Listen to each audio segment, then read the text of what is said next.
আমাদের খ্যাপের প্লেয়াররা যখন মাঠ ভুলে মাঠ অতিক্রম করে এখন মাঠ খুঁজতে আছে রাস্তার পাশে কোন দিকে মাঠ। সামনে হইল বিশিষ্ট খ্যাপারু আশিক, তারপর হইল নাজমুল, এরপর আমার সাথে আছে আসাদ এবং আমি নিজেও। আমি তাদেরকে বলছি যে তোমরা গাড়ি থামাও, আমরা কিন্তু মাঠ অতিক্রম করে দেখতেছি, কিন্তু তার গাড়ি থামায় নাই। হ্যাঁ, বড়ই চুরি করে। এই দেখো এটাই মজা। এই বড়ই খেতেছে, বড়ই আগে মই দিয়ে দেখ কস না মিডিয়া আগে যে তুই, কারণ মিডিয়া না হইলে এবার কস না হইলে এরকম রাস্তা থাকতে না। মই দিয়ে দেখ আগে, মই দিয়ে দেখ তোর কেয়ার গাছটা খাও বেটা, বড়ইগুলো চমৎকার হইস।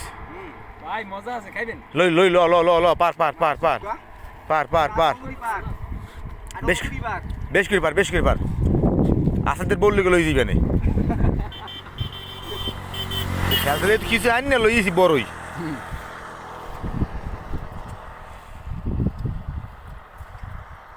এখন দেখ মিনিমাম হেন 8-10 মিনিট আটা লাগবে। কি অগা তুই বোঝো কি গাড়ি 1 মিনিট চালাইলে কত দূর লাগে? 5 মিনিট আটা লাগবে। হ্যাঁ ওইটা বাউ ভাই উইয়া টাক্কাল আপেলের নাম চাই রইছু। কই এই তোরা কাড়াই গুতো মুতো খাইস নিয়া।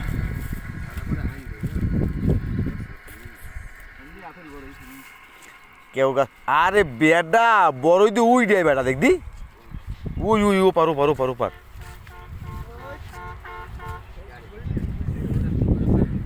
কি পায় না বেটা।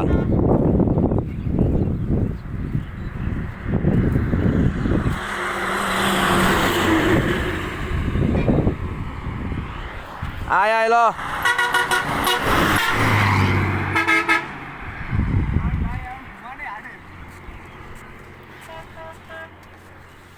কি খবর তোমাদের? তোমরা পথ ভুললে কোথায় যাইতেছো? এটাই বাস্তব।